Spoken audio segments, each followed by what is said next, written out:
Ciao e benvenuti in un nuovo video location.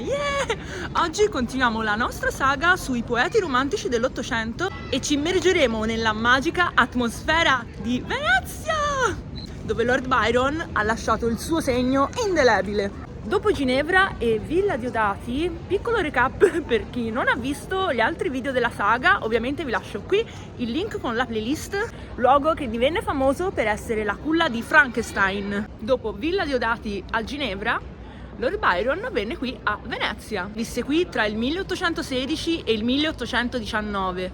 Ma quali luoghi hanno visto Byron protagonista? Bene ragazzi, oggi lo scopriremo insieme.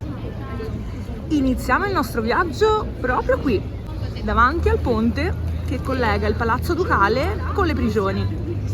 Piccola curiosità, visto che molti si confondono, il nome Ponte dei Sospiri non è stato dato da Lord Byron, anche se lui ne parlò nelle sue opere.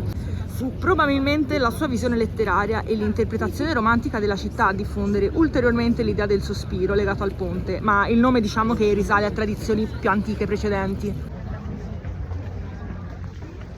Dopo questa nota malinconica, passiamo a un luogo che celebra la cultura e la convivialità, il famosissimo caffè Florian. Byron era un frequentatore abituale di questo caffè che si trova qui in Piazza San Marco. Adesso lo sto cercando. Qui siamo a Piazza San Marco. Guardate che meraviglia.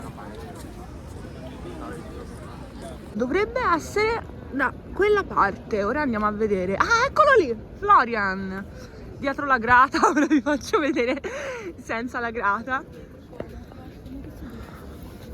Wow, che emozione, eccolo qui ragazzi, il caffè Florian. Qui, tra eleganti saloni e discussioni intellettuali, si incrociavano le vite di personaggi illustri come Casanova, Goldoni, Lord Byron ovviamente.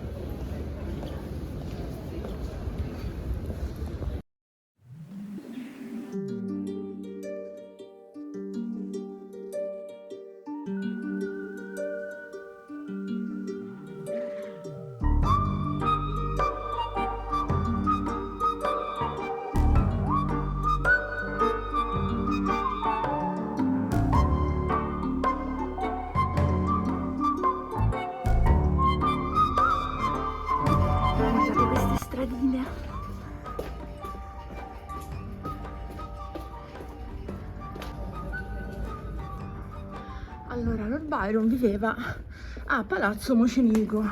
Ragazzi, sto cercando di raggiungerlo, ma è un casino, cioè dovrebbe essere proprio qui alla mia destra, però sono andata lungo questa stradina e mi porta praticamente sopra il canale, quindi non so assolutamente, speriamo di riuscire ad arrivarci o quantomeno a vederlo un minimo. Ma poi c'è Ganzo Google Maps che mi vuole portare praticamente dentro il canale, no? Ragazzi, il palazzo Mocenigo si trova proprio lì dietro, però Google Maps mi vuole portare con il ratone nella laguna e quindi nulla, ora vedo un po' se riesco a trovare un punto dove si vede. Dovrebbe essere lì, proprio quello lì. E vabbè, ora se riesco a farvelo vedere a modo, magari dopo in un'altra ripresa, vi allego lo screen. Intanto vi racconto un po' di curiosità. Sapete che Lord Byron era un personaggio un po' eccentrico. Quella che per adesso non siamo riusciti a vedere è una sontuosa residenza sul Canal Grande. Lì Lord Byron, circondato da 14 servitori, non so quante scimmie, scimpanzé, un'aquila, diciamo che creava la sua arte. Quel palazzo comunque non fu soltanto un rifugio creativo, diciamo, è stato teatro di molte delle sue eccentricità. Ad esempio, nuotare nel Canal Grande vestito rincasava al nuoto di notte. La sua impresa più celebre, una gara di nuoto del 1818. Guardate che meraviglia!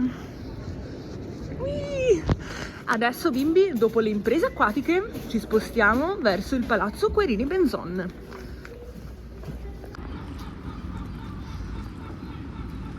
Qui è dove Byron incontrò il suo ultimo grande amore, Teresa Gamba Guiccioli. questo era famoso per i salotti letterari, un importante centro, diciamo, di vita sociale e culturale per l'elite veneziana del tempo.